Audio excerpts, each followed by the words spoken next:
un montón. Dice, en una feria se gana una jirafa de peluche, lanzando una moneda en un platito.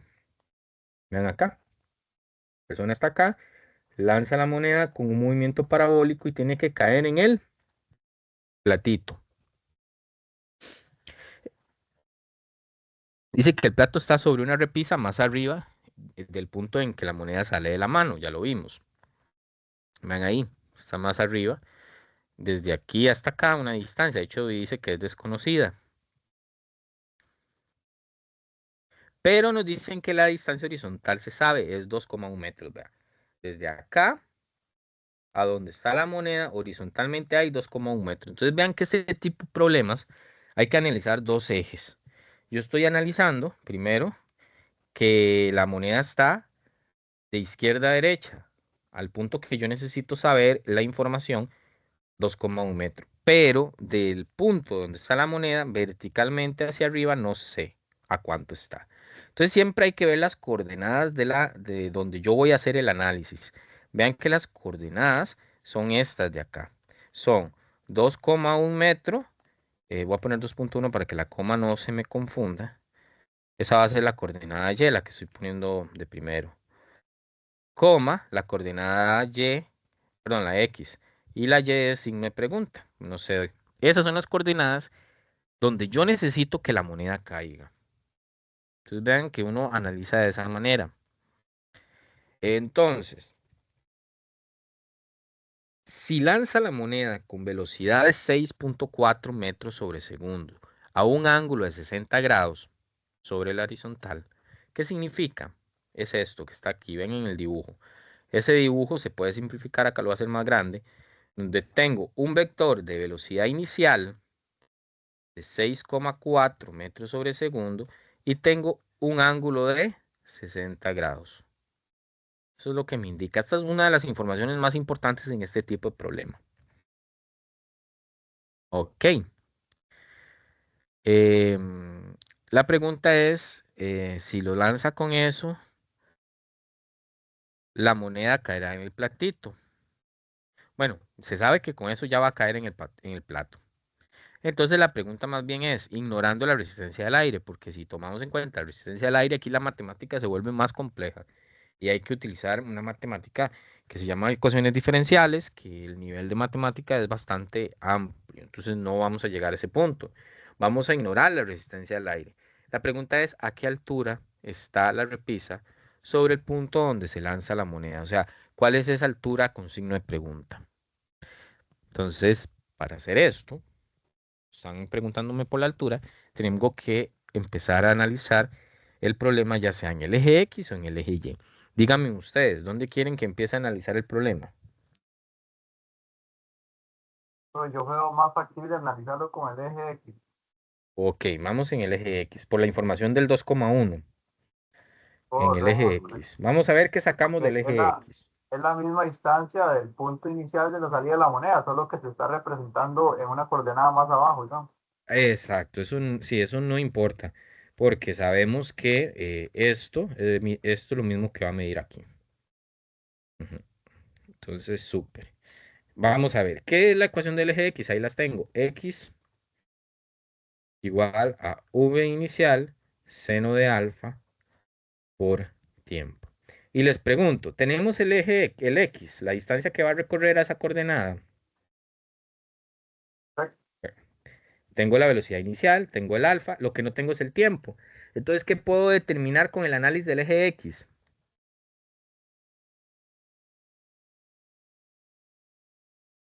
Podemos determinar el tiempo.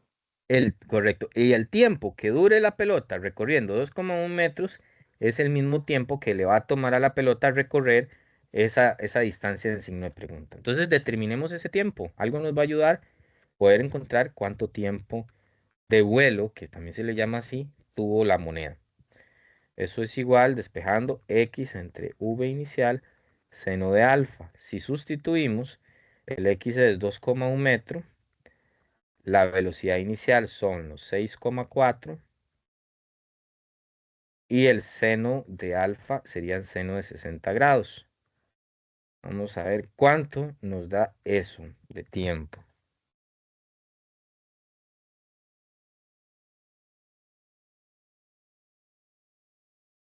Voy a mandar un video, otras diferentes a estos, para que también los estudien. 0,379 segundos. Ese es el tiempo que dura la moneda. Ya analizamos el eje X, eso es todo lo que se puede sacar del eje X. Vean que ya no se puede sacar más, o sea, no hay más variables en sus ecuaciones. Vámonos entonces ahora a analizar el eje Y. Casi siempre hay que analizar ambos ejes. Lo único feillo sería que en el eje X quede una incógnita, en el eje Y también, y haya que hacer un sistema, bueno, haya que hacer un sistema de ecuaciones con esas dos, ¿no? ¿Cuál es la ecuación del eje Y? Bueno, la general es esta.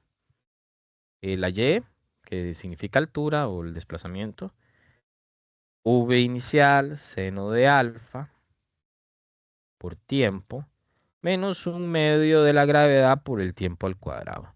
¿Y qué me da esta ecuación? Un desplazamiento en Y para una cierta velocidad inicial, un tiempo de vuelo y una gravedad. O sea, esta Y es lo que me están preguntando el signo de pregunta, ¿cierto o no? Así es. Y vean que ya tengo ese tiempo. Entonces, ¿qué hubiese pasado si hubiera empezado a analizar el eje Y? Posiblemente hubiera dicho, pucha, ¿y ese tiempo dónde lo saco? De ahí, del eje X. Entonces se saca y luego se mete ahí. Pero ya lo tenemos, por dicha. Entonces, nada más es calcular.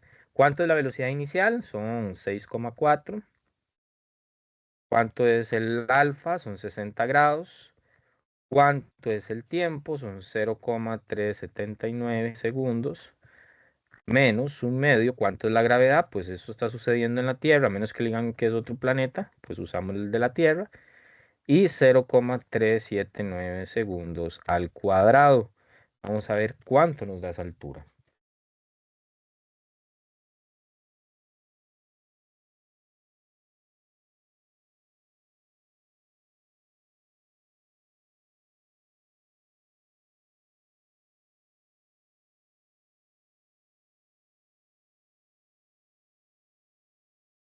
Me da 1,397 metros. Eso es lo que mide esa altura. No sé si vieron la idea de este tipo de problemas. Es un punto con dos coordenadas, algún objeto que se está moviendo en las dos dimensiones. Se analiza el eje X de ese objeto que se está moviendo y se analiza el eje Y. Y de ahí se saca la información. No sé si tienen alguna consulta de este problema.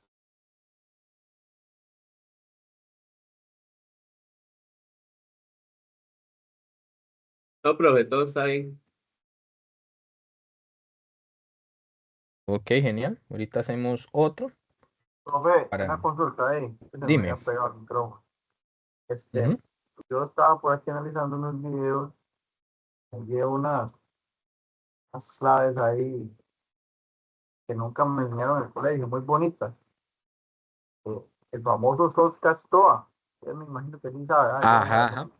claro. La verdad, esto fue como una revelación de esas que casi uno va a agarrar al profesor de uno del colegio y lo ahorca, no me enseñó esto. Ujú. Entonces me Sí. quedé viendo que analizaba ahorita este problema, que teniendo ese ángulo de 60 y esa base de 2,1 en el eje X, podríamos utilizar ese método o no se puede ahí. No, aquí no se puede utilizar, bueno, sí, para el caso de sacar las componentes en X y en Y, pero lo que pasa es que tenemos variables que son de diferentes dimensiones, o sea, no es un triángulo con mismas variables, ¿verdad? Que esto es una distancia, esto es un Ujú. ángulo y esto es una velocidad. Entonces, no, porque como es una velocidad, no podemos meter a la velocidad dentro del triángulo del SOHCAHTOA. Claro, si hubiéramos tenido esta distancia, como distancia en metros, esta altura y esta X en metros, esas tres sí son funcionales para hacer el SOHCAHTOA. De hecho, teniendo la altura, teniendo X, podríamos hacerlo. Claro, aquí cambia el ángulo, ¿verdad? Porque no es lo mismo. Esto es una Sí, velocidad. correcto. Sí, Mm, correcto, tiene razón. Como Sí, se hizo esa curvatura, pudo haber sido más cerrado, más es abierto. correcto. Pero, Exacto. Y además de que es una velocidad, no es esta distancia. Para poder hacer el SOHCAHTOA, las variables tienen que ser de la misma dimensión, o sea, tienen que representar lo mismo en el mundo físico. Como realmente se está haciendo aquí, digamos, al inicio. Vea que aquí tenemos una velocidad. Quiero la componente v inicial en y, ¿verdad? Entonces, ¿qué es lo que hacemos? En realidad se está usando SOHCAHTOA, vean. Quiero la componente en y, este ángulo es al frente, entonces si uso seno, seno de alfa es igual al opuesto sobre la hipotenusa. ¿Quién es el opuesto? Es v inicial en y, ¿y quién es la hipotenusa? Es v inicial. Entonces, por eso, cuando quiero sacar v inicial y es v inicial sen de alfa. En realidad lo estamos usando. Cuando la componente está al frente del ángulo, uso seno, viene de SOHCAHTOA. Cuando está adyacente, uso coseno, porque coseno es adyacente a la hipotenusa. Suelto la H. Sí, más o menos. correcto, correcto. Ok. Hagamos este otro problema. Este también lo tengo en un video por ahí, entonces nos quedamos con esa explicación y también con la del otro video. Este problema es una ruedita que lo que hace es un semiparabólico, o sea, sale horizontalmente. Y yo necesito calcular cuáles son el rango de velocidades que me va a permitir que la pelotita caiga aquí adentro, en este agujero. Entonces, para hacer eso, tenemos que analizar el eje X y el eje Y, para saber con qué velocidad inicial me cae en esos dos puntos. Entonces, ¿qué podemos hacer? En matemáticas existe algo que se llama cota, cota inferior o cota superior, que son los rangos mínimos y rangos máximos o valores mínimos máximos en un intervalo. Entonces yo podría calcular cuál es la velocidad inicial necesaria para que caiga aquí. Luego yo sé que velocidades mayores a esa pues van a caer dentro del agujero. Y luego determino cuál es la velocidad inicial para que caiga aquí. Entonces yo sé que velocidades menores a esa también caen dentro del agujero. ¿Se entiende la idea?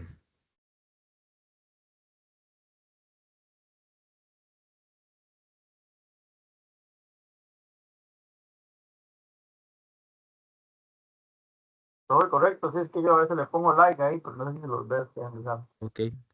Sí, genial. Entonces entendemos la idea. Empecemos a hacerla a ver si nos sale. Para calcular primero, vean que la ecuación que me incluya esas velocidades iniciales, em,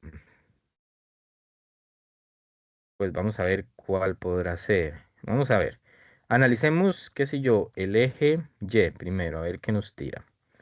El eje Y nos dice esta ecuación.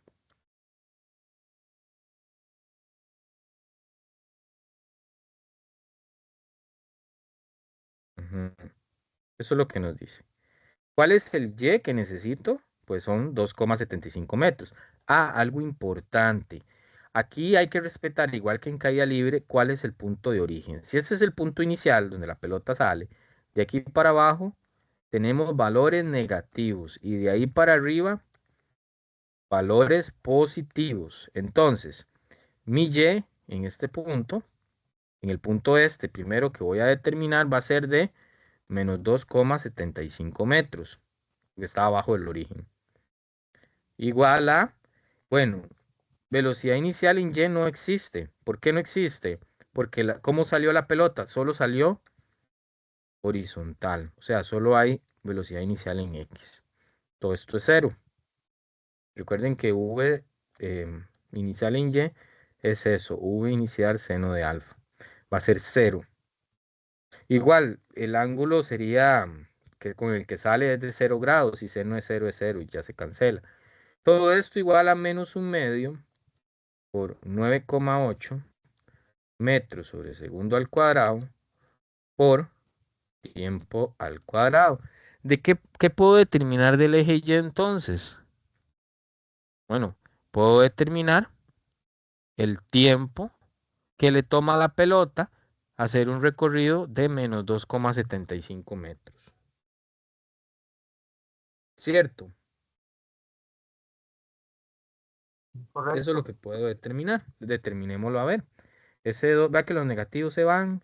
El 2 lo mando al otro lado a multiplicar. Y el 9,8 lo mando a dividir. Y todo eso me queda el tiempo al cuadrado. ¿Cómo se despeja un tiempo al cuadrado? ¿Se acuerdan de eso? Por raíz, profe, no. Correcto, raíz a ambos lados. Entonces pongo una raíz de este lado. Ahora sí, terminemos a ver cuánto nos da eso.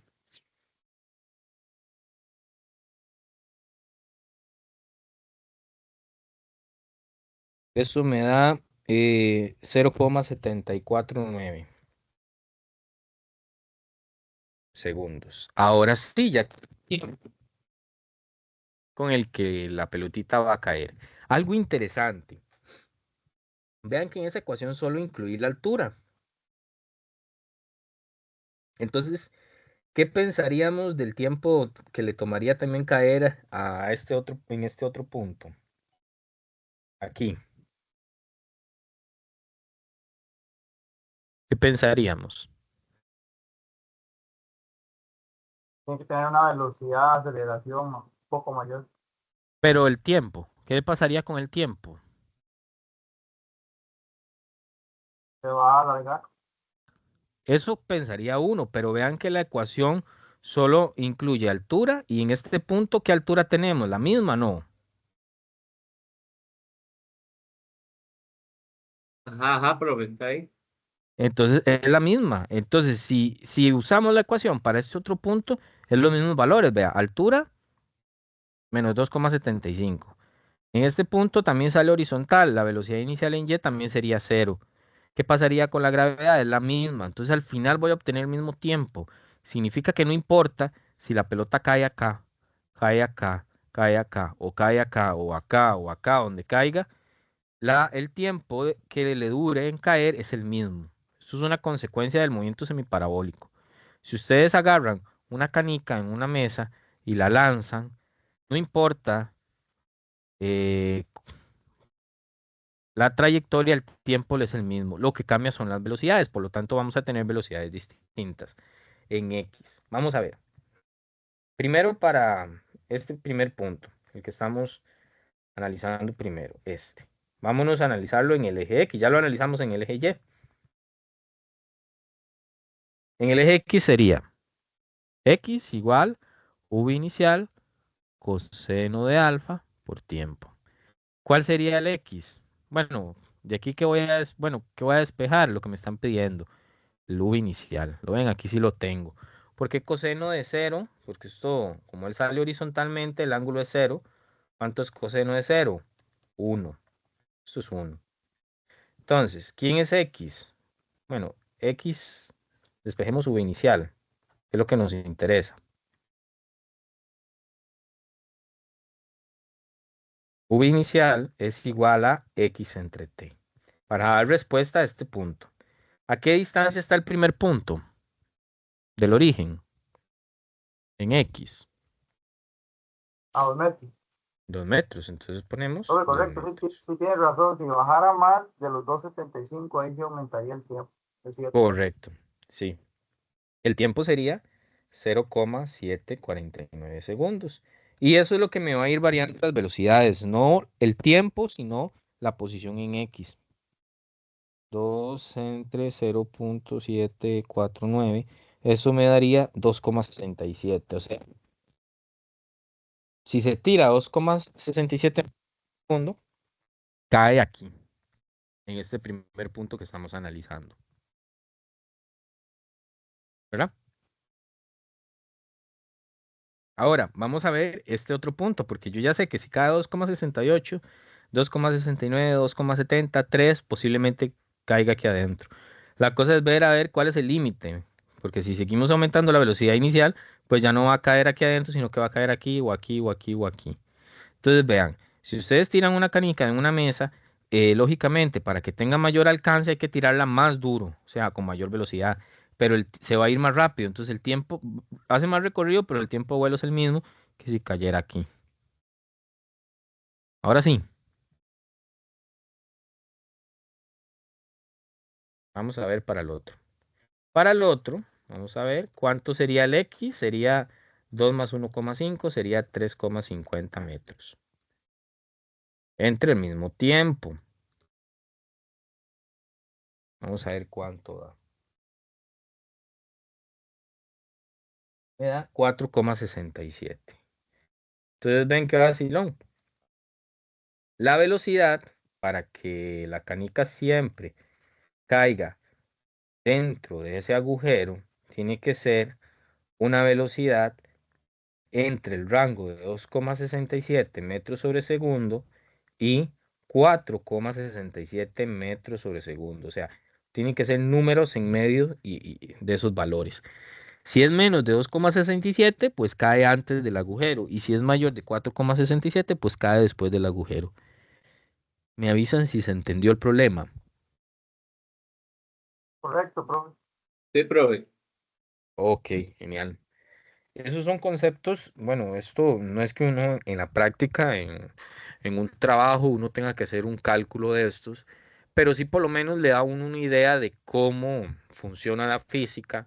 Si yo tengo que lanzar algo, si tengo un problema de algún objeto que se está cayendo, por lo menos yo sé que para que caiga a un alcance mayor, pues lo que tengo que aplicar es una mayor velocidad. Entonces ya yo a ese objeto le aplico mayor velocidad horizontal y ya sé que va a caer. Pero tengo que ser consciente que aunque le aplique mayor velocidad horizontal, si lo estoy tirando horizontal o lanzándolo con algo horizontal, pues el tiempo de vuelo al caer al suelo va a ser siempre el mismo. Ujú. Vamos a ver, vamos con este otro. El dibujo es este. Todos son como similares, no sé si los van viendo. Eh, este es un peñasco, el peñasco es este, de 76 kilogramos, rodando horizontalmente hacia el borde de un acantilado. Entonces tenemos el mismo caso donde la V inicial en Y es 0. El acantilado está a 20 metros de altura en comparación a este risco. Mm. Entonces, ¿qué pasa? La parte superior de la cara vertical de una presa está a 100 metros del acantilado. O sea, esta parte es la parte final de la presa, está a 100 metros horizontal del acantilado. Y al final hay una llanura 25 metros debajo del tope. Aquí, 25 más abajo. Entonces, la pregunta es, ahora sí, ¿qué rapidez mínima debe Salud. tener la roca? Gracias. Para perder contacto con el acantilado y llegar hasta la llanura sin golpear la presa. Entonces, necesito que caiga en la llanura sin golpear la presa. Estamos. Entonces, ¿cuáles son las coordenadas donde yo necesito que esté ese risco? Pensemos. Díganme, en X, ¿cuánto necesito que esté? Como mínimo. Más de 100. Más de 100. Voy a utilizar siempre los datos mínimos. Voy a usar 100 metros. ¿Qué pasa? Que el resultado va a ser, si me da 20 metros sobre segundo, yo sé que la velocidad tiene que ser más que eso. Entonces, como es más que eso, sobrepasa el mínimo. Entonces usamos 100 metros aquí, como mínimo. Y en Y, ¿dónde tiene que estar? 45. Perfecto, 45. Claro, menos 45, porque el origen va a ser aquí arriba. Y recuerden que aquí para abajo es valores negativos. Listo. Eso es todo. Y calculemos qué velocidad inicial me permite eso. Es súper sencillo. Analicemos primero, qué sé yo, el eje X. El eje X es V inicial. Bueno, pero era X igual a V inicial coseno de alfa por tiempo. Sabemos que alfa es 0 grados porque está saliendo horizontal, entonces esto es 1. X es igual a V inicial por tiempo.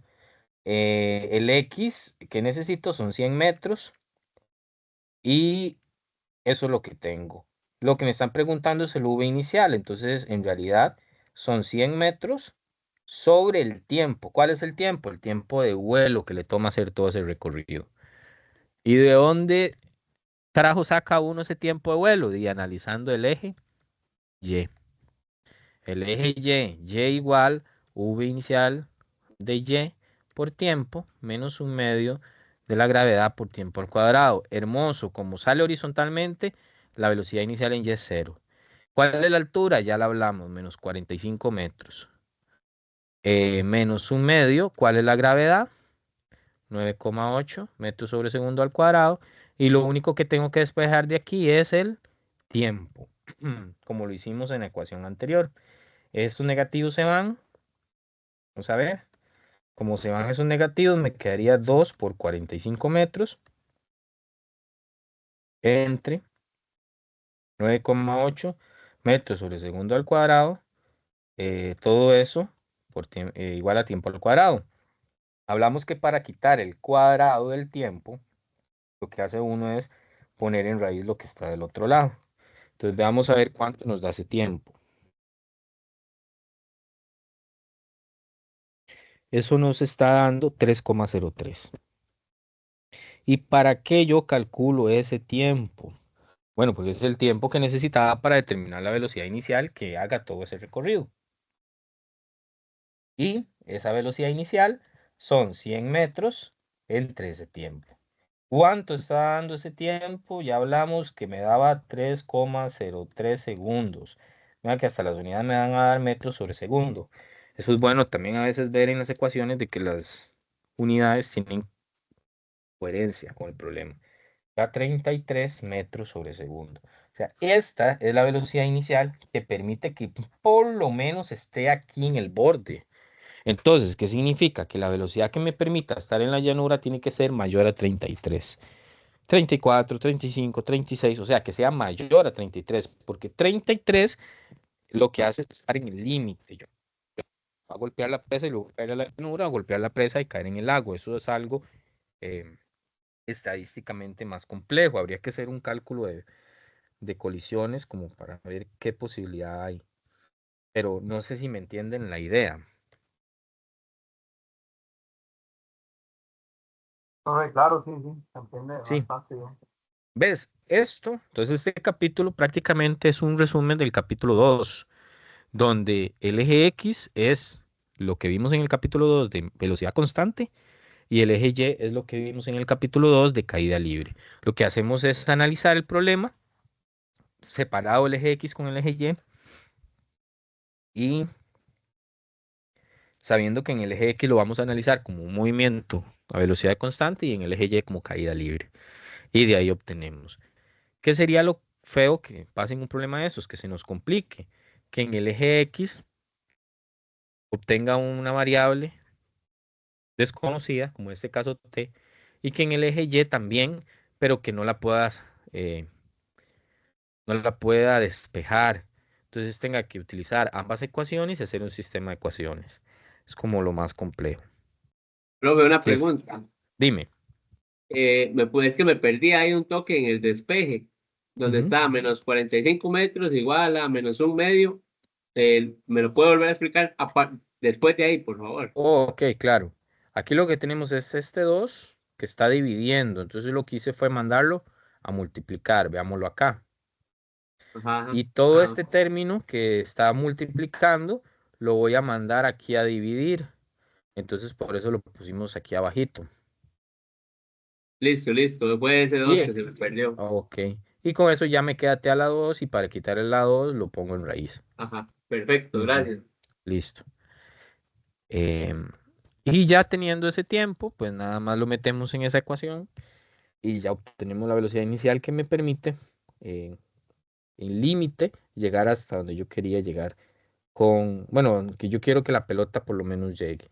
¿Y para qué sirve esto? Bueno, y si ustedes ven esa pelota y y trabajaron, hicieron una presa en un lago y ustedes ven, por lo menos hacen un cálculo de si la ven muy rápido pasar, ustedes dicen, no, pero ese rápido no es tan suficiente como para que me vaya a desbaratar la presa. Yo sé que esa piedra va a caer dentro del lago, ¿verdad? Porque tampoco ustedes van a andar siempre a mano un velocímetro, pero por lo menos ustedes la ven y dicen, no, esa piedra jamás en un segundo ha recorrido 33 metros, imagínense. Eso lo pueden ver visual.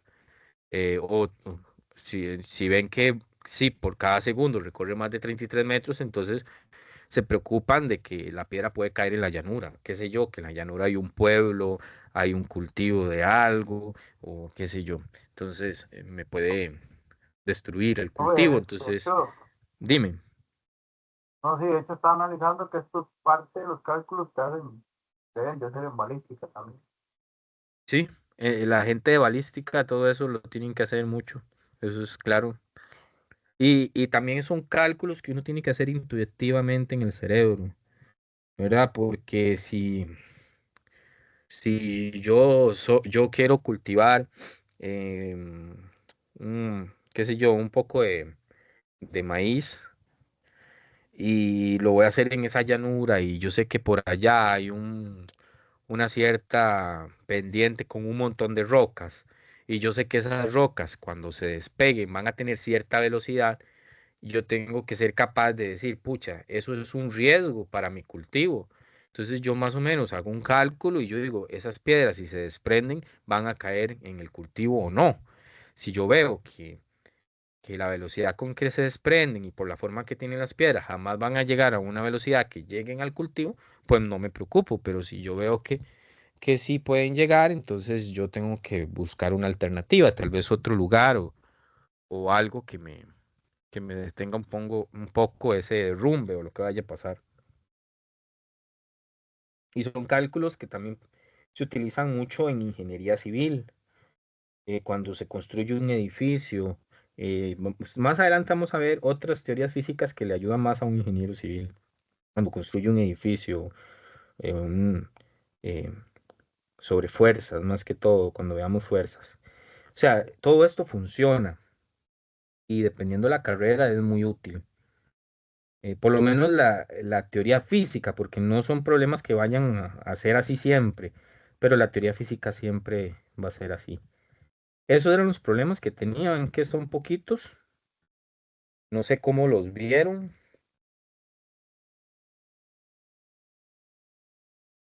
Calidad, Eh, calidad, bro.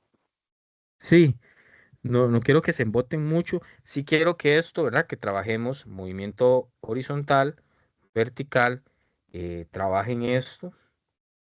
Tal vez hagamos uno último sobre movimiento circular. ¿Cómo se puede aplicar las ecuaciones?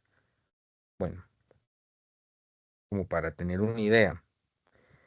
Una forma del movimiento circular puede ser que ustedes estén sosteniendo, bueno, eso no parece una mano, bueno, no sé, digamos que no voy a hacer la mano porque no va a quedar como una mano, pero supongamos que alguno de ustedes está movilizando una piedra en círculos, o sea, atada a un cable, ven aquí el cable.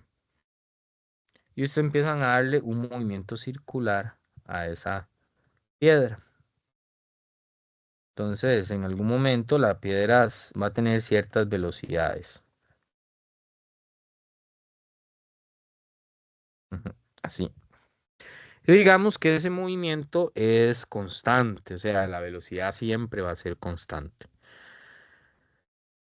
Em, el radio que ustedes forman, eso puede ser el cable de las llaves que ustedes empiecen a girarlo en forma circular.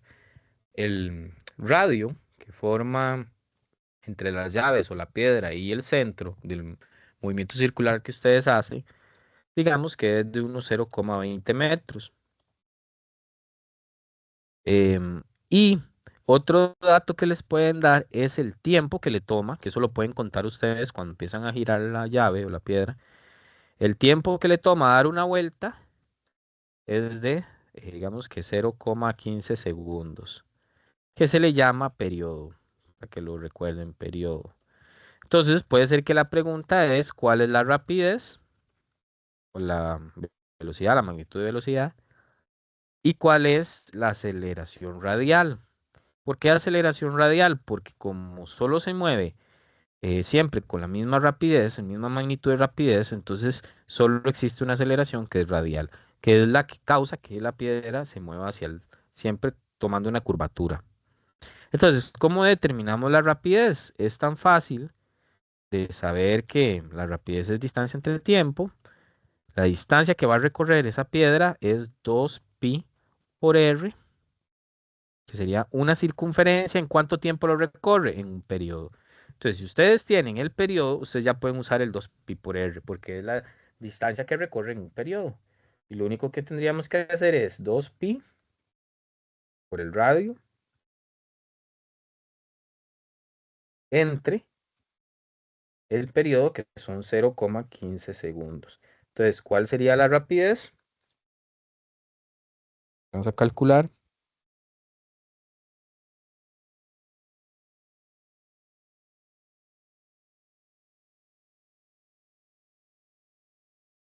8,38 metros sobre segundo. ¿Y cómo se determina la aceleración radial? Bueno, eso es la velocidad al cuadrado entre r.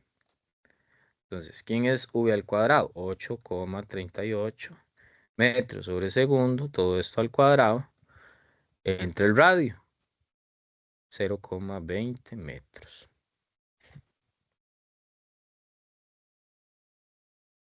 Y algo importante, ahorita lo vamos a ver, cómo se dan las unidades de una aceleración radial. 351.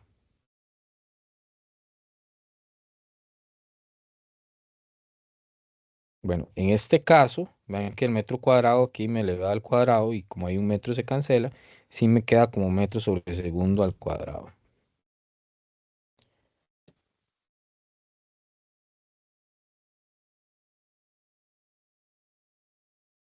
¿Se entiende esto? Más o menos. ¿Cómo usar esas ecuaciones? ¿Qué significa el R? ¿Qué significa el periodo? Sí, pero es nada más ahí como Correcto. aplicar las ecuaciones. Está más simple, más bien. Sí.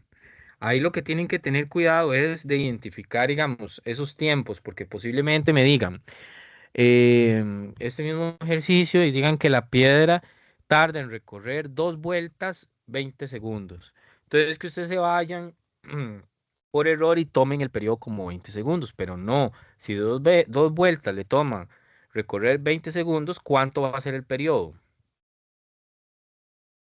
10 segundos, ¿no? 10 segundos, correcto. Es Entonces hay como que tener analizar. mucho cuidado, exacto, mucho cuidado con las variables que nos dan.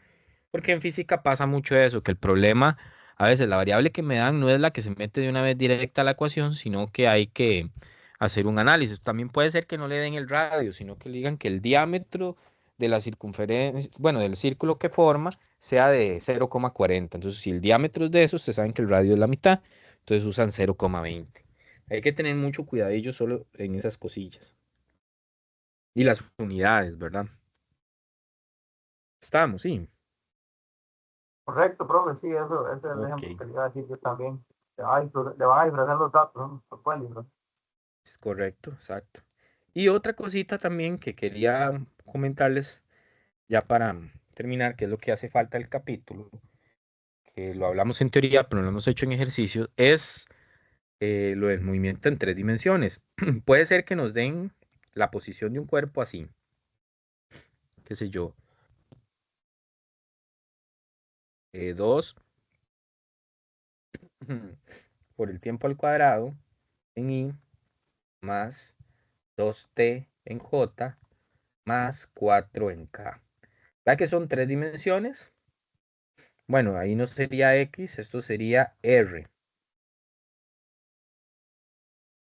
Puede ser que me estén dando las dimensiones en estas tres. Y que me pidan velocidad, las velocidades. ¿Qué hacemos? Ahí tenemos que saber que R está en tres componentes. Esto está refiriéndose a X, esto a Y y esto a el eje Z. ¿Lo ven? Entonces ya sea que ustedes lo separen y diga, pucha, X es 2t a la 2, Y es la posición en Y, que es 2t, y Z es la posición en Z, que es 4. Entonces, ¿qué va a ser la velocidad? Bueno, la velocidad va a tener ¿cuántas componentes? 3 también se supone. ¿Quién va a ser Vx? Derivar la componente en X con respecto al tiempo. ¿Cuál de estas tres es en X? 2t a la 2. ¿Cómo se derivaba 2t a la 2? Vamos a ver. ¿Se acuerdan? Voy a poner aquí la ecuación. X a la n pasa a ser bajo el n y al n que había le restó 1. Entonces hagámoselo a esto. ¿Cuál es el n que tengo que bajar? 2. Entonces cuando lo bajo multiplica el 2 y queda 4 a la t. Y este 2 le resto 1. Entonces ¿cómo me queda? A la 1. O sea, es 4 por t. Entonces en vez de poner 2t a la 2, que voy a poner como vx, 4t. ¿Se entiende esto que acaba de hacer? Correcto. Sí, pero Ok, y Vy, ¿cómo sería? Pues agarramos a la componente en Y, la que tiene J como vector unitario, 2t. Esa es más fácil, vean. 2t. ¿Quién es el n? Es un 1. Cuando lo baja y multiplica el 2 queda como 2. Y el 1 menos 1 queda 0. Cualquier número elevado a la 0 es 1, entonces eso queda como 2. Entonces pongo 2. Y Vz, recuerden que la derivada de una constante, voy a ponérselo aquí, la derivada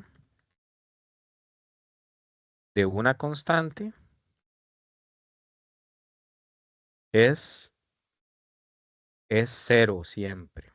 Entonces es 0.